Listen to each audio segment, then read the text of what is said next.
जय श्री राम भक्तों, आज के वीडियो में आपका स्वागत है। आज के वीडियो में हम बात करेंगे रुद्र संहिता के 17वें अध्याय के बारे में, जिसमें पापी गुणानिधि की कथा के बारे में बात करेंगे। सूत जी कहते हैं कि हे ऋषियों, नारद जी ने विनय पूर्वक प्रणाम किया और उनसे पूछा कि हे भगवान शंकर कैलाश पर कब गए और महात्मा कुबेर से उनकी मित्रता कहाँ और कैसे हुई। प्रभु शिव जी कैलाश पर क्या करते हैं, कृपा कर बताएं। इसे सुनने के लिए मैं बहुत उत्सुक हूँ। तब ब्रह्मा जी बोले कि हे नारद, मैं तुम्हें चंद्रमौली भगवान शिव के विषय में बताता हूँ।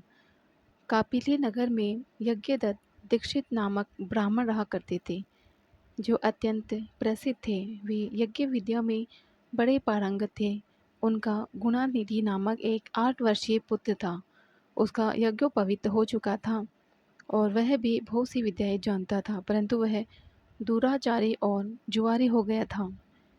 वह हर वक्त खेलता कूदता रहता था तथा गाने बजाने वालों का साथी हो गया था।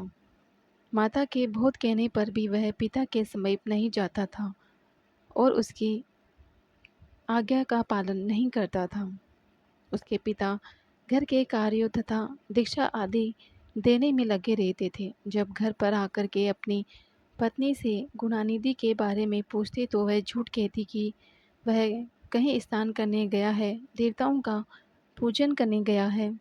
केवल एक ही पुत्र होने के कारण वह अपने पुत्र की कमियों को छुपाती रहती थी। उन्होंने अपने पुत्र का विवाह भी करा दिया। माता नित्य अपने पुत्र को समझाती थी। वह उसे भी समझाती थी कि तुम्हारी बुरी आदतों के कारण तुम्हारे पिता को पता चल गया तो वह क्रोध के आवेश में हम दोनों को मार देंगे। परंतु गुणानिधि पर माँ के समझाने का कोई प्रभाव नहीं पड़ता था। एक दिन उसने अपने पिता की अंगूठी चुरा ली और उसे जुए में हार गया। देवयोग से उसके पिता को अंगूठी के विषय में पता चल गया। जब उन्होंने अंगूठी जुआरी के हाथ में देखी और पूछा कि यह कहाँ से आई, तो उसने कहा कि मैंने कोई चोरी नहीं की है, अंगूठी मुझे तुम्हारे पुत्र ने दी है।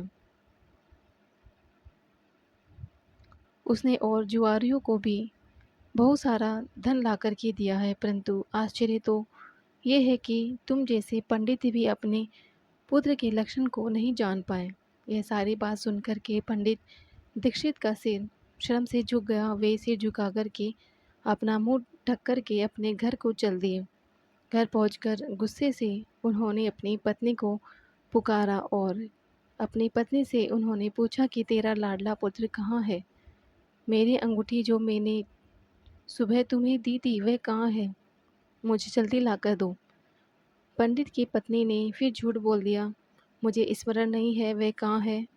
अब तो दीक्षित जी को और भी क्रोध आ गया और वे अपनी पत्नी से बोले, तू बड़ी असत्यवादिनी है, इसलिए मैं जब भी गुणानिधि के बारे में पूछता हूँ तब मुझे अपनी बातों से बहला देती है। यह कह कर के दीक्षित जी घर के अन्य सामानों को ढूंढने लगे, परंतु उन्हें वस्तु न मिली, क्योंकि वे सब वस्तुएं गुणानिधि जुए में हार चुका था। क्रोध में आकर के पंडित ने अपनी पत्नी और पुत्र को घर से निकाल दिया और दूसरा विवाह कर लिया।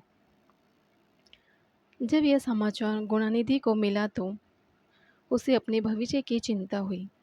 वह कई दिनों तक भूखा प्यासा भटकता रहा।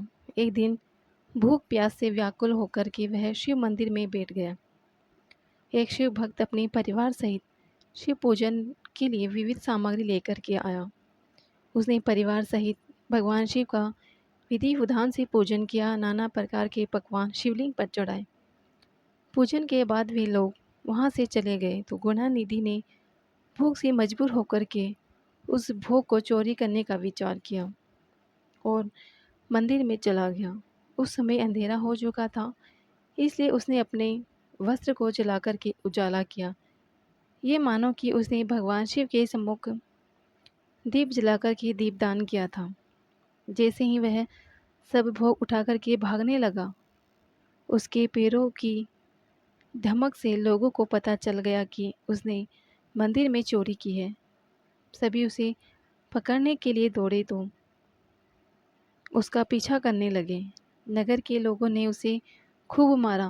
उसकी मार से उसका भूखा शरीर सहन नहीं कर सका और उसके प्राण पखेरु उड़ गए। उसके कुकर्मों के कारण यमदूत उसको बांध कर के ले जा रहे थे। तभी भगवान शिव के पार्षद वहां आ गए और गुणानिधि को यमदूतों के बंधन से मुक्त करा दिया।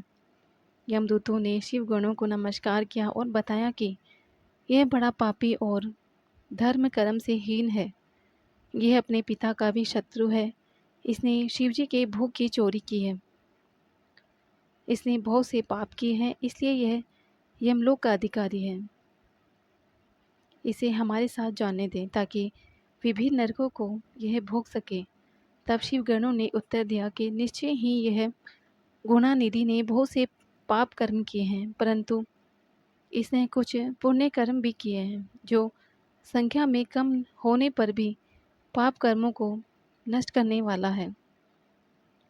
इसने रात्रि में अपने वस्त्र को फाड़ करके शिवलिंग के समक्ष दीपक में बत्ती डाल करके उसे जलाया था और दीपदान किया। इससे अपने पिता के श्री मुख से अपने मंदिर के बाहर बैठ करके शिव गुणों को सुना और ऐसे ही अनेक धर्म कर्म किए हैं। इतने दिनों से भूखा रह करके इसने व्रत किया और शिव दर्शन तथा शिव पूजन अनेकों बार किया। इसलिए यह हमारे साथ शिवलोक को जाएगा। वहाँ कुछ दिनों तक निवास करेगा। जब इसके संपूर्ण पाप नाश हो जाएंगे तो वहाँ से लौट आएगा। यह सुनकर के यमदूत यमलोक को चले गए। उन्होंने यमराज को इस विषय में सूचना दी और यमराज ने इसको प्रसन्नतापूर्वक स्वीकार कर लिया। तत्पश्चात गुणादिनी नामक ब्राह्मण को लेकर के शिवगण शिवलोक को चल दिए। कैलाश पर भगवान शिव और देवी उमा विराजमान थी। उसे अनेक सामने लाया गया। गुणानिधि ने भगवान शिव उमा के चरणों की वंदना की और उनकी स्तुति की। उसने महादेव से अपने किए हुए कर्मों की क्षमा याचना की।